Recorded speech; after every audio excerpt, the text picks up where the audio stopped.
LiSTNR production. Hey, Bension Siebert here with the briefing.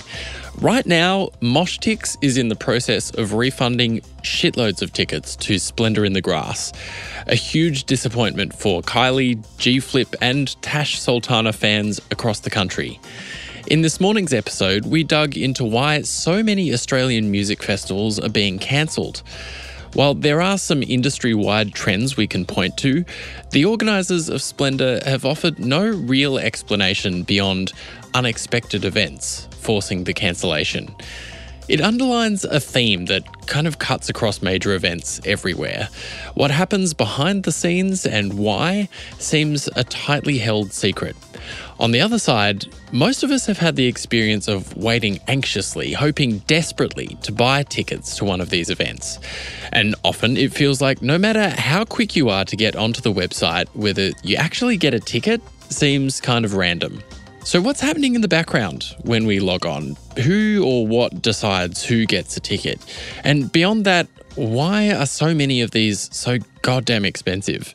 Listener journalist Tessa Randello has gone down the rabbit hole for us. Tessa, thanks for joining us on The Briefing once again. Let's start with the money. How much are we as Australians paying on average for tickets to live music events these days? So I've got the latest data for 2022 from Live Performance Australia. That's the newest data that we have. The average price for a ticket was $91 on average across Australia. Ticket revenue, though, is $2 billion industry in Australia, and revenue growth is up 195.7%. And for our population, we absolutely love getting tickets. Total attendance was 24.2 million, and that attendance growth was up 122.7%. Wow, that's a lot of tickets. Presuming that there would be a bunch of people getting multiple tickets, so we're not saying that 24.2 million people, including all the infants around the country, are buying tickets, but still lots and lots of people, lots and lots of tickets. So why is it so hard to get a ticket often to these major events? Is that basically the reason?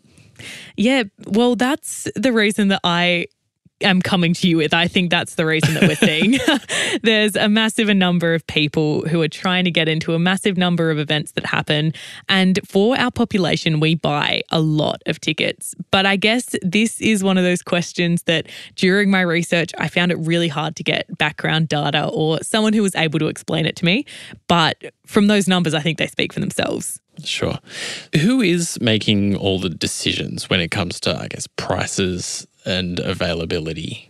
Yeah, so there's actually a lot of players behind the scenes kind of figuring this out, and all of them have all sorts of deals and all sorts of contracts already in place. But I will let the Chief Executive of Live Performance Australia, Evelyn Richardson, explain this one for me. Ticketing prices are generally set by the artists and their managers, and then the ticketing companies provide that service. So they sell the tickets on behalf. They're the agent, if you like. So they're not setting the prices. I think a lot of fans or consumers think that the ticketing companies do that, but they actually don't. And I guess that's something that you hear a lot, people kind of complaining, especially when big events come around, they complain about Ticketek, but it's also not just one person's kind of fault that they can't get a ticket or that the ticket price is so high. Those decisions are made through all sorts of different negotiations.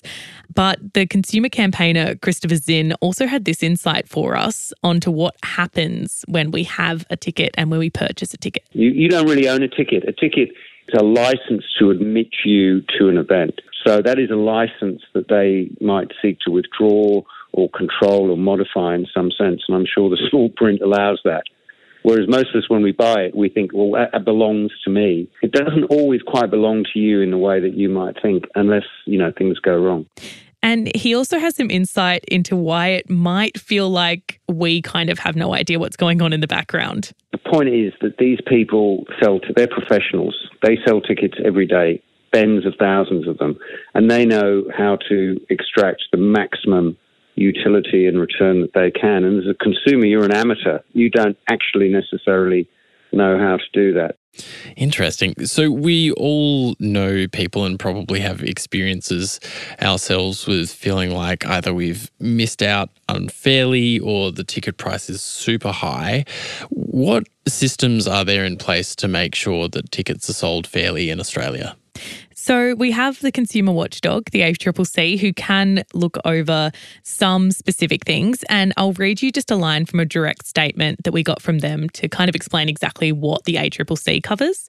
So their direct quote is, the ACCC expects ticket sellers to ensure they have sufficient customer service resources and adequate systems in place in order to manage transactions and customer assistance, particularly for high demand events. And Live Performance Australia, which I also mentioned earlier, is a industry body, and they also have their own ticketing code of practice that everyone who joins them has to use. Well, now we have to talk about the infamous lounge on Ticketek. Tell us about that.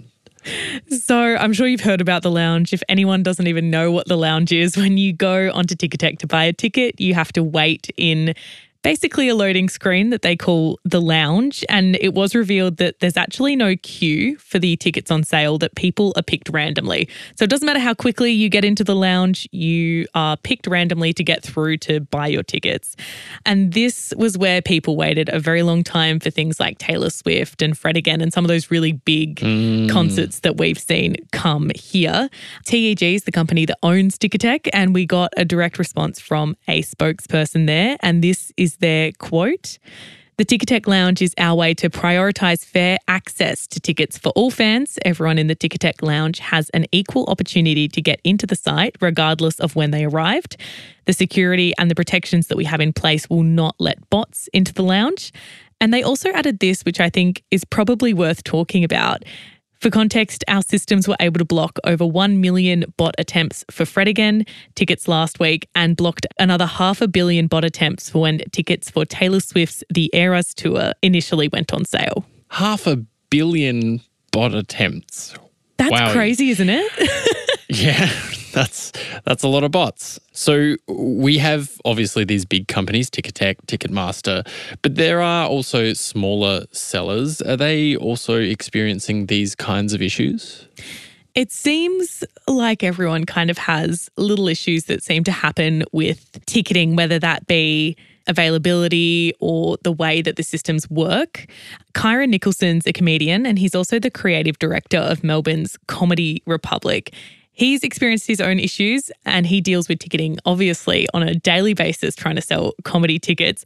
So I just had to share this story with you because I feel like it just sets the scenes perfectly for everyone involved. We had a big on sale for a bunch of shows that we were doing at Comedy Republic, and we went to go on sale, and it was down. The whole website was down. We couldn't sell any tickets. And when I asked why, it's because the ticketing provider had, on that same day and date, launched a table tennis competition somewhere in Malaysia, and the demand for the table tennis tickets was so high, it hurt the servers so much that we couldn't put on our comedy shows in Melbourne. And when I was talking to the people who are running the operation, I was like, I can't tell you how little I care about the table tennis competition in Malaysia. He also assured us consumers that we're not the only ones who are confused with what's happening on the back end. He also said that as someone who deals with these companies all the time, he's still kind of confused as to how the actual technology itself works, which I guess is pretty telling in itself. But he also did talk about something that I think is worth bringing up, and some of the high administration fees that you can see for different ticketing companies. So every ticketing company has their own, and that is passed on to the consumer, so the person who's buying the ticket.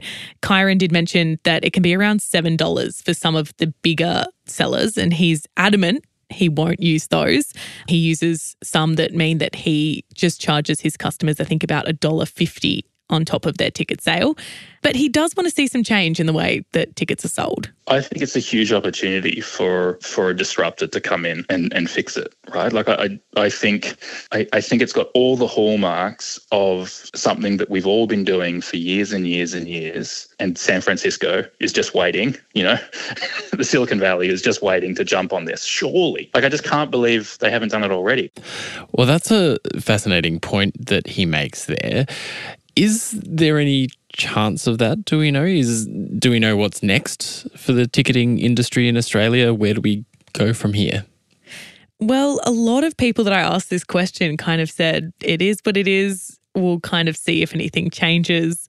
Kyron also did mention that it's kind of a coding issue more than it is anything else when we're getting stuck on loading screens. It's more the technology more than anything. And there's also, we have to think about these massive contracts that also happen in the ticketing industry. So some major stadiums have contracts with certain ticket sellers so that they will sell the tickets for that stadium no matter what's being played there. And then you've also got artists in the background who have their own touring companies and you have to tour with those. So there's also these massive contracts that really dictate how everything is sold, whether people have a choice when they are artists and when they're touring onto how they want to sell their tickets and what kind of ticketing administration fees they're going to share.